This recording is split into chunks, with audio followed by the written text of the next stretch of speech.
Bonjour à tous, c'est Cassie Molette. Alors excusez-moi, j'ai mon ventilateur parce que ça me un petit peu mal à la tête et puis il fait chaud. Je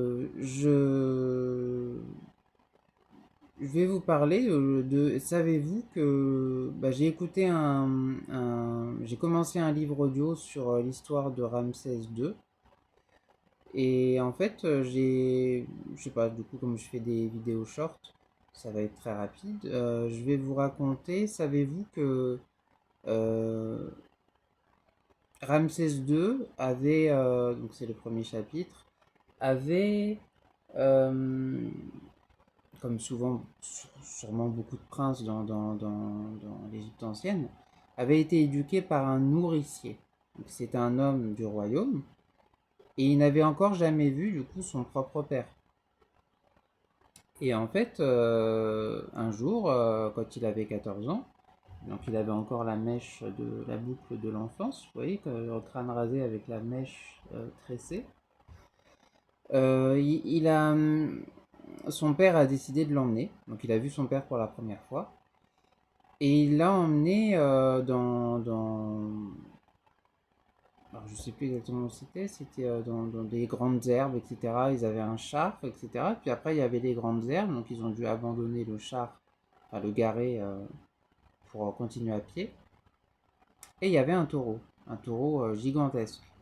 Il y avait des vaches plus loin aussi, femelles qui étaient là, et le taureau n'était pas content.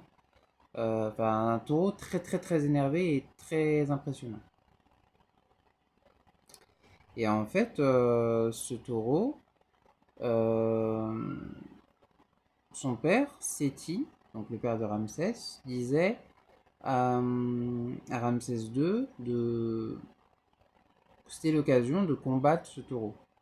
Donc il lui donnait la technique du lasso, en lui disant de l'attraper plus par les cornes et la tête, parce que toute sa force au taureau était dans sa tête, ce qui est un peu logique, même si je pense qu'ils ont une force aussi ailleurs, hein, pas que là, mais...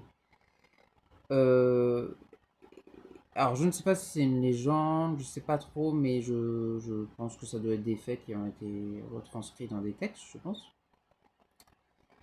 Et ce taureau, il a réussi à...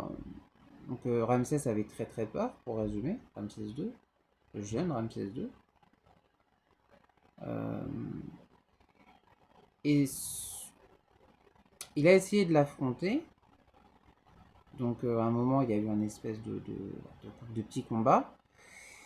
Et en fait, en voyant Séti Ier, donc le père de Ramsès II, le taureau s'est immobilisé. Il a dit à son fils, nous avons fait un pacte. C'est-à-dire qu'en fait, ils sont aussi impressionnants les deux.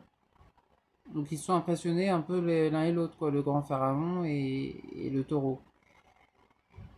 Et il a remarqué du coup le courage de son fils Ramsès, qui a réussi, comme a dit son père, à pas le combattre avec la force, mais à combattre sa peur en fait, combattre sa peur. Et tout de suite, il lui a coupé la mèche de l'enfance en lui disant ça y est, ton enfance, je sais pas si c'est le terme qu'il a dit, mais ton enfance est morte, maintenant tu es un homme. Euh, Et Ramsès avait un peu peur de ce père aussi qu'il avait jamais vu, ce grand pharaon assez charismatique, autant que le taureau en fait finalement. Il se sentait complètement voilà. Et voilà, ça s'est passé comme ça. Et après, à la fin, il parlait du nourricier. Et donc Ramsès II avait bien 14 ans, hein, je précise. On n'est pas encore à Nefertari et tout ça. Et ce nourricier, etc., a fait l'éducation de Ramsès II sans la présence du coup du père de ce dernier. Voilà, j'espère que vous aurez aimé cette vidéo sur ce cher Ramsès II, un grand homme. Grand par la taille aussi, il faisait 1,70 m déjà à 14 ans. Il atteignait, je crois, les 1,80 m après adulte, un truc comme ça, 78, ce qui est pas non plus énormément grand pour notre époque, mais pour l'époque, c'était très très grand. C'est comme François Ier. Peut-être qu'un jour je ferai une vidéo sur François Ier, pourquoi pas. Allez, à plus tard.